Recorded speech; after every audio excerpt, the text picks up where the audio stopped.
E vamos para o nosso devocional do dia 14. Hoje a gente vai pensar apenas em um versículo, mas a gente vai pensar com bastante profundidade nele. A gente vai pensar sobre Provérbios 14, versículo 1.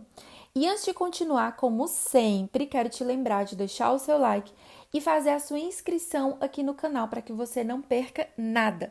E vamos lá ler o versículo de hoje. Provérbios 14, versículo 1. A mulher sábia edifica a sua casa, mas a insensata a derruba com as próprias mãos. Ai, Pri, já li esse versículo tantas vezes, tinha tantos versículos bacanas para tu fazer esse devocional. Sinto lhe dizer, mas o Espírito Santo disse que é sobre esse aqui que a gente vai conversar hoje. Então, vamos lá, que eu não vou levar essa chinelada sozinha do Espírito Santo. Vou sim compartilhar aqui com você, tá? Existem dois tipos de mulheres, tá? E as duas, elas estão envolvidas no lar. Você pode ser uma mulher sábia, tá? Que edifica, que constrói o seu lar, ou uma mulher insensata, em outras versões vai ter tola, que traz a destruição. Eu quero que você pense aqui comigo. Você teria coragem de morar em um prédio, tá? Um edifício de, sei lá, 18 andares. Digamos que eu chegue assim pra você, olha, eu tenho um apartamento na cobertura, de frente para o mar, de um condomínio maravilhoso, sabe? Você vai ter, assim, tudo que você sempre sonhou no seu apartamento. E eu quero te dar esse apartamento de presente gratuito. De nada, não vou te cobrar nada em troca. Só tem um detalhe. É que esse prédio, ele foi construído não com base nas plantas e nos cálculos de um engenheiro. Foi um padeiro que desenhou e tal, ele fez uns cálculos assim do que ele achava que seria bacana. Contratou-se umas pessoas que ele conhecia, não, assim, não foi uma construtora, né, renomada, mas assim, aparentemente o prédio tá todo ok. Você quer esse prédio? Você gostaria de receber esse apartamento para morar? Você teria coragem de morar em um prédio que não tivesse sido construído por um engenheiro? Eu, Pri, certamente não teria. Só que muitas vezes é isso que eu e você nós estamos fazendo. Nós estamos morando em lares. Entenda que casa é diferente de lar. Casa é o ambiente físico aí onde você mora, com a sala, a sua cozinha, os banheiros, os quartos e tal. Isso é casa. Lá é aquilo que nós transformamos de casa. Lá são os relacionamentos que nós construímos. E a Bíblia diz que a esposa sábia, a mulher sábia, ela edifica o seu lar, ela edifica a sua casa. Como que você tem coragem de morar em um lar em que você, como a engenheira responsável, tá, por essa formação, por essa edificação, não busca conhecimento, não busca se formar? É muito mais importante do que a casa, do que as paredes, elas estarem bem edificadas, são os nossos relacionamentos. Eu e você, nós fomos chamadas por Deus para edificar um lar. E como é que você tem feito isso? A Bíblia diz que uma casa bem edificada, ela começa pelos fundamentos. Onde é que está o fundamento da sua casa? Mais importante do que olhar quanto de altura um prédio tem, né? Quantos andares ele tem, a beleza dele, é você verificar se os fundamentos dele estão bem estabelecidos. Aonde você tem construído a sua casa? Jesus, ele fala uma parábola sobre isso. A casa que foi construída na areia e a casa que foi construída sobre a rocha. E as duas casas foram construídas por pessoas que conheciam a Cristo e conheciam a palavra. Eita, Pri, não sabia desse detalhe. Pois está lá na parábola, vai lá ler depois, tá? E Jesus diz que a diferença é que a pessoa que construiu a casa na areia, o homem tolo, imprudente, ele ouviu a palavra e ele não obedeceu. Mas o homem sábio ouviu e obedeceu. E quando veio a tempestade, a casa dele permaneceu de pé. Diante de uma tempestade, se acontecer uma crise financeira, uma doença, uma crise no seu casamento, uma questão emocional, a sua casa permanece de pé ou ela desmorona? Você precisa avaliar exatamente onde é que você tem construído, tá? Nós, eu e você, nós queremos, nós sonhamos com a família abençoada e feliz, inclusive você que é solteira que está aqui me ouvindo, né?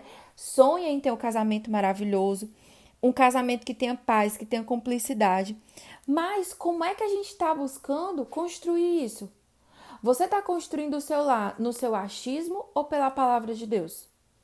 Tá? Eu, Pri, já tentei construir no meu achismo, eu tô me baseando aqui num livro que eu li para educar o meu filho.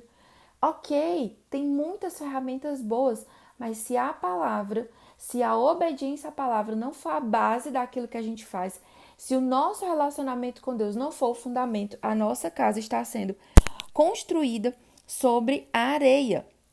Você já viu algum engenheiro que assina e executa um projeto sem ter feito uma faculdade? Sem ter feito preparo? Não. E essa pessoa ela está construindo casas. Um negócio que é feito de tijolo, areia e concreto. E ainda assim precisa se preparar. Como você se dispõe a construir um lar sem se preparar? Como assim, Pri? Sem me preparar? As pessoas elas casam sem preparo espiritual, sem entender o que é um lar espiritualmente falando, sem preparo emocional. Você vem cheia de dodói lá da sua família, da sua infância e entra no casamento com outra pessoa também cheia de dodói, e aí vão os dois dodóis tentar ficarem sãos dentro do casamento, como se o casamento fosse um remédio para esses dodóis, e infelizmente não é. Provavelmente vai aumentar as feridas, vai fazer repetir os padrões, tá? A gente entra também sem preparo intelectual. Gente, eu vou confessar, eu casei, eu não sabia engomar uma roupa direito, foi o meu marido que teve que me ensinar como é que ele queria que eu engomasse a roupa dele. Eu vim sem preparo.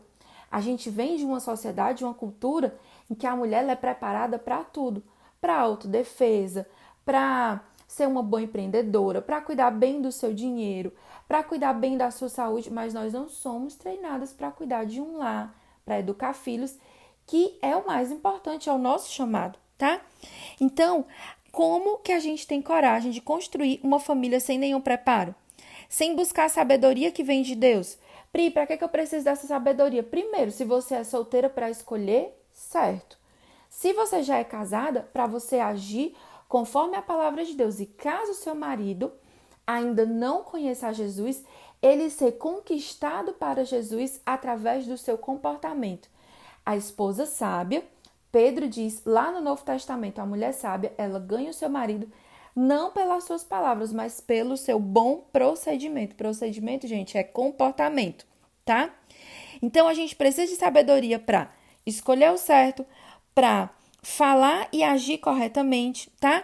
Até para discordar do seu marido, até para corrigir o seu filho, você precisa de sabedoria. Então, Pri, qual a solução? Entendi, percebi que eu estava aqui indo por um caminho errado. Muito obrigada, você me alertou, mas agora eu quero saber o que eu faço para resolver meu problema. O primeiro é você decidir qual tipo de mulher você vai ser. Você vai ser uma mulher sábia ou uma mulher tola? Ai, Pri, precisa mesmo disso? Precisa. Porque o seu cérebro ele vai ser guiado de acordo com a decisão que você tomou aí dentro. Então, decida hoje e todos os dias ao acordar, você precisa decidir ser uma mulher sábia. Busque crescer na sabedoria de Deus. E lembra, não é automático, não é por osmose. Você não vai se tornar uma mulher sábia da noite para o dia. Isso é uma construção. Você vai removendo do seu coração aquilo que não agrada a Deus. Como o apóstolo Paulo fala, se despindo do pecado e se revestindo da natureza de Deus. Isso através do seu relacionamento com Deus, pelo poder do Espírito Santo. Outra coisa que você precisa é firmar os seus fundamentos na rocha que é Jesus. Como? Estudando e obedecendo a palavra. O próprio Jesus já ensinou isso, tá? Conheça e viva a palavra de Deus. E o mais importante, uma coisa assim que muda tudo, que mudou a minha vida e que com certeza vai mudar a sua é ore. Nada de valor pode ser construído sem a oração. Ore. Ore, ore, ore. Se você achou que já orou o suficiente, ore mais um pouco. Ore de novo. Ore novamente. Pri, eu vou passar o dia todinho trancada dentro de um quarto orando? Não! Você vai orar lavando a louça, fazendo o almoço, indo trabalhar, voltando do trabalho, cuidando do seu marido, cuidando dos seus filhos. A sua conversa com Deus, com o Espírito Santo, precisa ser constante. Eu espero muito, do fundo do meu coração, que esse versículo tenha falado com você, como fala comigo todas as vezes que eu leio ele, Que o Senhor te abençoe, que Ele te faça uma mulher sábia, uma mulher cheia de discernimento e de prudência, tá bom? Um beijo e até o próximo devocional.